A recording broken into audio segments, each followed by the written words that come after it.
Hi there you guys, Romulos here, welcome to my channel again. Hope you guys doing well. This time I chose to give you some useful tips regarding improvisation. So let's go straight with the tips. First of all, when you want to improvise, it's a journey where you have to reach your destination. What I mean by saying that is that you're gradually starting to build and develop your technique, your ideas, your vocabulary, so you'll be able to express your feelings and what you want to say to the audience by improvising upon a piece of music, or even creating your own, doing an improvisation. Would say metaphorically that you could, for example, face the situation like having a newborn baby. You know, babies start gradually to stand on themselves, stand up, and then start to do small steps. So I think that you could see improvisation and playing the guitar and learning to solo and everything in parallel with that, with a little child, like newborn baby that learns gradually how to stand and have balance, and then starting to make small moves, small steps until until the point that you can see them running and have fluency with that. So in order to reach the level where you have fluency and you have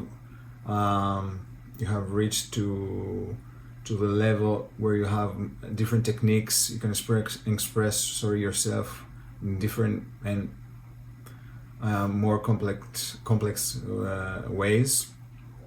I think that you have to start with the basics. So in order to do that, you of course need to know some basic, for example, scales like the pentatonic, but not only pentatonic, because it's a common use scale that there's nothing wrong with that. It's very useful, very good, and it suits many genres of music. You can play upon many songs with that, and it can be played upon many chord progressions, of course. But in order to be able to have more fluency and more choices, it would be better to not just stay stuck with a pentatonic scale. Either it be major or minor pentatonic.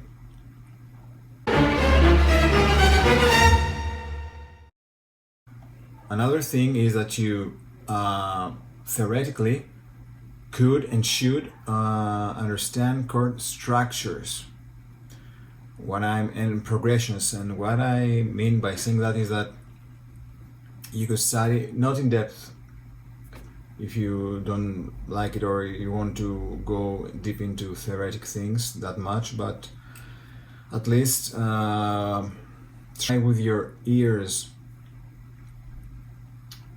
and having the experience of having listened to many types of music, or even your favorite bands, favorite solos and everything. Yeah, you could write down and try to decipher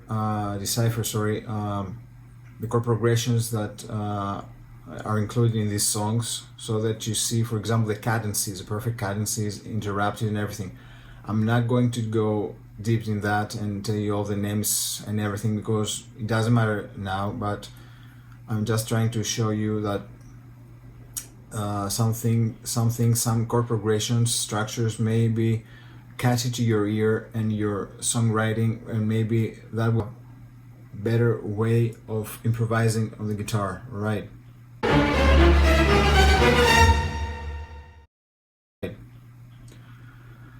Another thing which is linked with the previous one I mentioned is know your triads. basic things.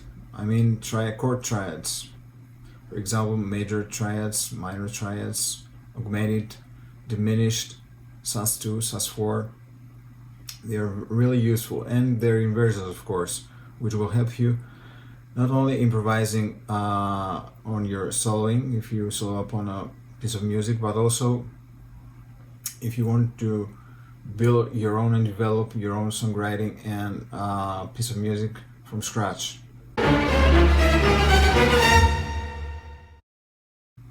Many guitarists, including me sometimes, do, and it's not that easy to follow, to be honest. Is that you should play simple phrases many times. I mean, you know, when you have some vocabulary, or you maybe have a level of speed and technique on the fretboard, you're trying to show all these things, to show off, and we forget that many times it's not about the speed, but it's all about feeling and expression. So sometimes it doesn't fit and seems right to play, for example, 10 notes you know, on a bar.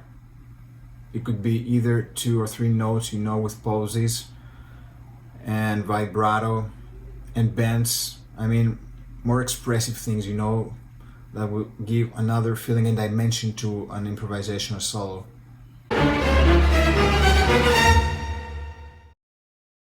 And last but not least, except for theoretic things and practical things, of course, I urge you to try and decipher your favorite guitar players' solos, so your favorite solos, to see how these guitar heroes of yours structure their songs, how they develop, and try to take some phrases and make them your own by just making variations of them.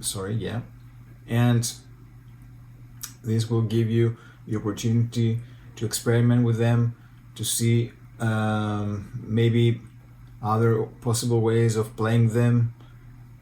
As I told you before, maybe you can take, for example, a shreddy solo of Ingrid Malmsteen, for example, or maybe Benny Moore, or I don't know, Andy James, and just try to play it slower with fewer notes, more expressive ways, so you can give it another dimension with more feeling, or vice versa, you know. So that was, guys, for me for today. Hope you like this video and you find these tips useful for improvising. Of course, I expect you to comment down below what you liked. You can, of course, make your own suggestions or recommendations to give me your own experiences upon improvising, what worked for you in the past, and see you in the next video. See you guys. Bye.